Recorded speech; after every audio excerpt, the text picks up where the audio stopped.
1973 में आई film the exorcist जो पहली हॉरर मूवी थी जिसने ऑस्कर जीता। लेकिन क्या ये सिर्फ एक फिल्म थी जिसे लोग देखकर भूल जाए, या फिर यह किसी भी घटने वाली सच्ची घटनाओं से जुड़ी हुई थी? चलिए जानते हैं। द एक्सॉर्सिस्ट मूवी 1971 की एक नॉवेल पर आधारित है। हालांकि फिल्म में हमें यह दिखाया गया कि ये सारी घटनाएं एक बच्ची पर घटी, लेकिन हकीकत में ये सब कुछ 13 साल के रोनाल्डो पर बीती थी। रोनाल्डो का जन्म 1936 में एक जर्मन ईसाई परिवार में हुआ था और 1940 के दशक में यह परिवार अमेरिका के कॉटेज सिटी मैरीलैंड में रहा करता था। रोनाल्ड अपने माँ बाप का इकलौता बेटा था और बचपन से ही इसका लगाव अपनी फूफी हैरियट से बहुत ज़्यादा था। हैरियट एक स्पिरिचुअलिस्ट थी।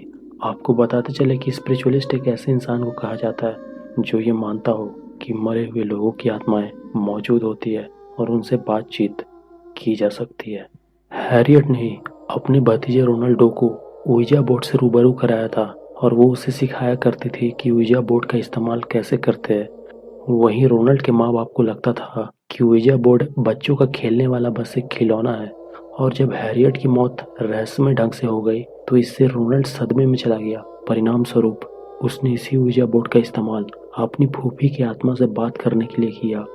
ouija बोर्ड के इस्तेमाल के साथ ही वो दरवाज़ा खुल गया जिसे बंद रहना चाहिए था, मतलब इंसानी दुनिया और शैतानी ताकतों के बीच का दरवाज़ा। और इस शैतानी ताकत ने धीरे धीरे 13 साल के रोनाल्डो को अपने वश में करना शुरू कर दिया। रोनाल्ड के घर से अजीब आवाज़ें आने लगी, जैसे किसी के चिल्लाने या तेज कदमों से चलने की आवाज़। रखे हुए फर्नीचर खुद ब खुद हिलने डुलने लगते थे और पड़े हुए सामान हवा में तैरने लगते। इसी बीच एक दिन रोनाल्ड के पास रखा हुआ पवित्र पानी का बोतल खुद ब खुद गिरकर टूट गया। एक ईसाई प्रिस्ट स्कल्ज द्वारा 1949 में द इवनिंग स्टार न्यूज़पेपर को दिए इंटरव्यू के मुताबिक रोनाल्ड का इलाज मेडिकल और साइकेट्रिक दोनों तरह के डॉक्टर्स कर रहे थे, लेकिन उनके लिए इन सारी घटनाओं का स्पष्टीकरण दे पाना बिल्कुल नामुमकिन था।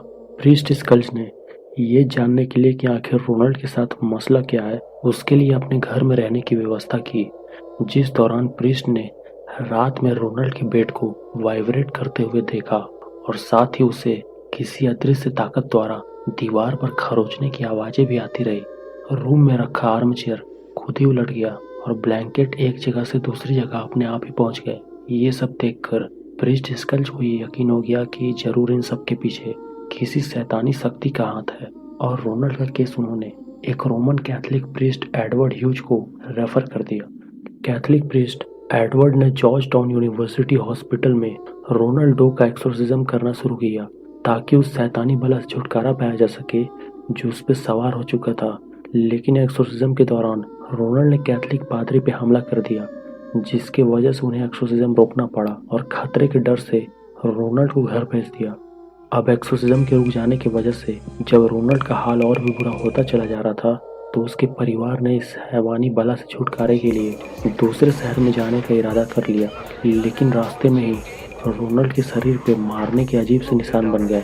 सेंट लुइस शहर पहुंचने के बाद रोनाल्ड के कजिन ने अपने कॉलेज के प्रोफेसर प्रीस्ट रेमंड जे बिशप से संपर्क किया ताकि वो उसका एक्सोर्सिज्म करे, लेकिन उन्होंने रोनाल्ड का हाल देखने के बाद ये केस एक दूसरे पादरी विलियम एस बॉर्डन को सौंप दिया।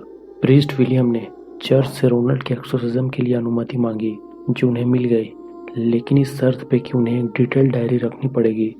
एक्सोर्सिज्म के इस केस में प्रीस्ट विलियम की मदद 2 और प्रीस्ट कर रहे थे, जिनमें से एक प्रीस्ट ने बाद में बताया था कि एक्सोर्सिज्म के दौरान रोनाल्ड के शरीर पे एविल और हेल जैसे निशान बन जाते थे, और एक बार तो रोनाल्ड ने उनकी नाक तोड़ डाली थी।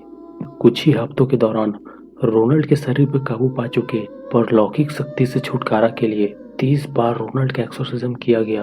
तब जाकर किसी तरह आखिरी एक्सोर्सिज्म में उस शैतानी ताकत से रोनाल्ड को बचाया जा सका। एक्सोर्सिज्म खत्म होने के बाद चर्च ने रोनाल्डो की पहचान गुमनाम रखने के लिए उसका नाम छुपा दिया। रोनाल्डो उस लड़के का बदला हुआ नाम है और किसी को भी नहीं पता कि आखिर वो लड़का कौन था।